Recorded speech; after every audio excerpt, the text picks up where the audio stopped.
જય શ્રી કૃષ્ણ મિત્રો, તારીખ 29 જાન્યુઆરી 2026 ગુરુવારે જયા એકાદશી છે। આ એકાદશી ગુરુવારે આવતી હોય ભગવાન શ્રી હરિ વિષ્ણુની કૃપા પ્રાપ્ત કરવા માટેનો શુભ દિવસ છે। જેની કુંડળીમાં ગુરુ ગ્રહ નબળો છે તો તેમણે આ એકાદશીનું વ્રત કરી પૂજા કરવાથી કુંડળીમાં ગુરુ ગ્રહ મજબૂત થશે। ગુરુવાર એ ભગવાન શ્રી હરિ વિષ્ણુનો પ્રિય વાર છે। આથી આ દિવસે એકાદશી આવતી હોય જેની કુંડળીમાં ગુરુ ગ્રહ નબળો છે તો તેમણે ચણાની દાળ, પીળા રંગના વસ્ત્રો, ગોળ, કેળા વગેરેનું દાન કરવું। જો ગુરુ હોય તો ગુરુ મંત્રનો જપ કરવો અથવા તો ભગવાન શ્રી હરિ વિષ્ણુના મંત્ર ઓમ નમો ભગવતે વાસુદેવાય આ મંત્રની 108 માળા કરવી। આમ કરવાથી ગુરુ ગ્રહ બળવાન બનશે। આર્થિક મુશ્કેલી, જીવનમાં આવતા દરેક કષ્ટ, પીડા દૂર થશે। સમાજમાં માન સન્માનની પ્રાપ્તિ થશે। આવી પુણ્ય ફળ આપનારી આ એકાદશીના શુભ દિવસે પ્રાતઃકાળે વહેલા ઉઠવું, નિત્ય કર્મથી પરવારી વ્રતનો સંકલ્પ લેવો। ઘરના મંદિરમાં અથવા પૂજા કરવાની હોય તે જગ્યાને સ્વચ્છ કરી લાકડાનો પાટલો અથવા તો બાજટ ઢાળવો। તેના પર લાલ રંગનું વસ્ત્ર પાથરી સવા મુઠ્ઠી ચોખાની ઢગલી કરી ભગવાન શ્રી હરિ વિષ્ણુની છબી અથવા મૂર્તિની પૂજા કરવી। ધૂપ દીપ આરતી કરી નૈવેદ્યમાં શેરડીના કટકા ધરાવવા, તુલસી દલ અર્પણ કરવું। માતા તુલસી સાથે શાલિગ્રામની પૂજા કરવી। ઓમ નમો ભગવતે વાસુદેવાય આ મંત્રના જપ કરવા। શ્રીમદ ભાગવદ્ ગીતાના પાઠ કરવા। આખો દિવસ ઉપવાસ અથવા તો એકટાણું કરવું। બપોરની નિંદ્રાનો ત્યાગ કરવો। જો બની શકે તો રાત્રિના 12 વાગ્યા સુધી જાગરણ કરવું। એકાદશીની કથા સાંભળવી। આ દરેક કાર્યો એકાદશીના દિવસે કરવાથી જીવનમાં સુખ, શાંતિ, સમૃદ્ધિ આવે છે। માતા લક્ષ્મીની અપાર કૃપા આપની ઉપર વરસે છે। આ દિવસે ગાયને લીલું ઘાસચારો અથવા ઘરની બનાવેલી રોટલી ખવડાવવી। કૂતરાને ઘરની બનાવેલી રોટલી, પક્ષીને દાણાચણ, કીડીને કીડિયારું પૂરવું, ગરીબ જરૂરિયાતમંદને જરૂરી ચીજ વસ્તુ અર્પણ કરવી। આ દરેક કાર્યો એકાદશીના દિવસે કરવા। જો આમાંથી કંઈ ન થઈ શકે તો મંદિરે અથવા તો બ્રાહ્મણના ઘરે જઈ કાચા સીધાનું દાન કરવું। એકાદશીની કથા સાંભળવી। કહેવાય છે કે એકાદશીના દિવસે એકાદશીનું મહાત્મ્ય દર્શાવતી કથા સાંભળવાથી એકાદશી કર્યા જેટલું જ પુણ્યફળ પ્રાપ્ત થાય છે। જો એકાદશી કરી હોય તો એકાદશી કર્યાનું પુણ્યફળ અનેક ગણું વધી જાય છે। તો મિત્રો, આ હતું જયા એકાદશી વ્રતની પૂજન વિધિ, તેનું મહાત્મ્ય, આ દિવસે કરવાના કાર્યો, ઉપાયો અને હવે સાંભળશું એકાદશી વ્રતની કથા લખાણ સાથે, જે તમે સાંભળવાની સાથે વાંચી પણ શકશો। જો કથા પસંદ આવે તો વિડીયોને લાઇક, શેર, કોમેન્ટ કરી ચેનલ પર નવા છો તો ચેનલ સબસ્ક્રાઈબ કરી બાજુમાં બેલ આઇકન પ્રેસ કરી દેજો। ધન્યવાદ। તો સાંભળીએ જયા એકાદશી વ્રતની કથા। બોલો ભગવાન શ્રી હરિ વિષ્ણુની જય। હે પ્રભુ કૃષ્ણ, તમે આદિદેવ છો।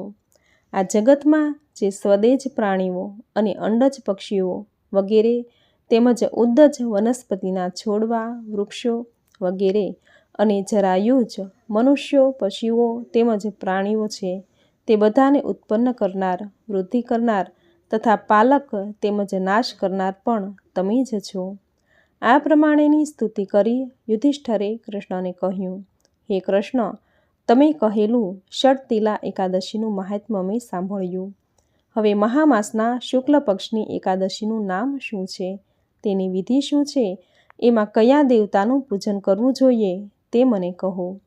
ભગવાન શ્રી કૃષ્ણે કહ્યું, હે રાજેન્દ્ર, આ એકાદશીને જયા એકાદશી કહે છે। આ દરેક પ્રકારના પાપોનો નાશ કરવાવાળી તેમજ મનુષ્યને સુખ અને મોક્ષ અપાવનારી છે। આ જયા નામની એકાદશીના અધિષ્ઠાત્રા ભગવાન વાસુદેવ છે। અગાઉ જણાવેલી અન્ય એકાદશીઓની વિધિ પ્રમાણે જ આ એકાદશીની વિધિ કરવી જોઈએ।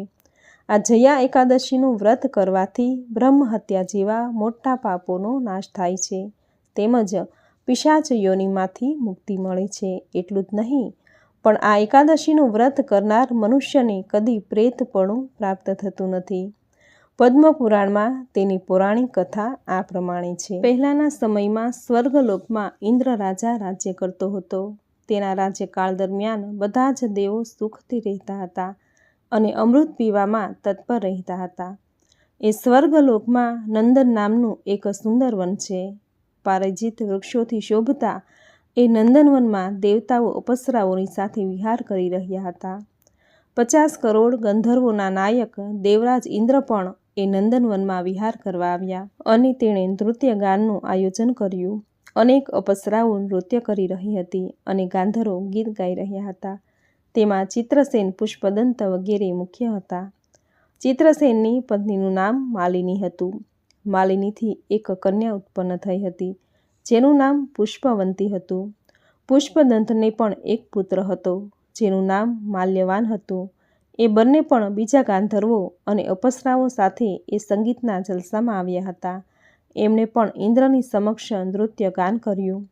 માલ્યવાનને જોઈને પુષ્પવંતી એના પર મોહી પડી.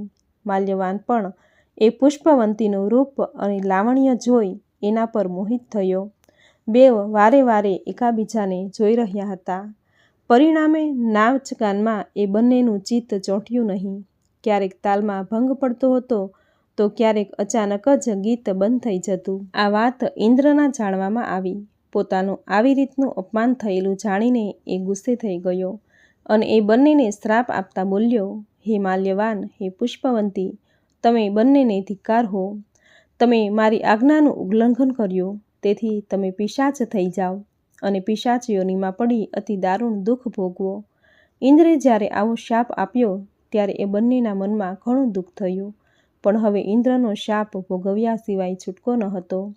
આથી બંને જણા ઇન્દ્રનો શાપ ભોગવવા માટે હિમાલય પર્વત પર ગયા અને પિશાચ યોનિમાં પડીને અત્યંત દુઃખ ભોગવવા લાગ્યા. હિમાલયના બરફની ઠંડીથી તેનું શરીર ધ્રુજતું હતું. પેટ પૂરતું ખાવાનું પણ મળતું ન હતું. આ ઉપરાંત જંગલી પ્રાણીઓની બીક પણ સતત રહ્યા કરતી હતી. વળી રહેવાનું પણ કોઈ ઠેકાણું ન હતું. ભૂખ અને ભયને લીધે રાત્રે ઊંઘ પણ આવતી ન હતી. આમ બંને જણા અતિશય દુઃખમાં દિવસો પસાર કરતા હતા. તેવામાં જયા એકાદશી આવી. એ દિવસે એણે બધા જ પ્રકારના આહારનો ત્યાગ કર્યો, ઉપવાસ કર્યો, પાણી પણ ન પીધું, પશુ પંખીઓની હિંસા પણ ન કરી. દુઃખ ભોગવતા ભોગવતા તેઓ પીપળાના વૃક્ષ નીચે પડ્યા રહ્યા. અતિશય ઠંડીને લીધે તેમને નિંદ્રા પણ ન આવી અને આખી રાત ધ્રુજતા ધ્રુજતા દુઃખ ભોગવતા ભોગવતા પણ એમને જાગરણ થઈ ગયું. આમ જયા એકાદશીનું વ્રતનું એમણે પાલન કર્યું અને પરિણામે એમને આ એકાદશીના વ્રતનું પુણ્ય પ્રાપ્ત થયું. 12ને દિવસે આ બંને પિશાચ યોનિમાંથી મુક્ત થયા અને તેમનું અસલ સ્વરૂપ પ્રાપ્ત થયું. વિમાનમાં બેસીને તેઓ પાછા સ્વર્ગલોકમાં ગયા. ઇન્દ્ર પાસે જઈને એ બંનેએ ઇન્દ્રને આનંદપૂર્વક નમસ્કાર કર્યા. એમને આવા દિવ્ય રૂપમાં જોઈને ઇન્દ્રને ઘણું આશ્ચર્ય થયું અને પૂછ્યું કે મારા શાપથી તમને પિશાચતા પ્રાપ્ત થઈ ચૂકી હતી, તો પછી કયા પુણ્યના પ્રભાવથી તમે પિશાચ યોનિમાંથી મુક્ત થયા? વળી પાછા દેવ યોનિમાં કેવી રીતે આવ્યા?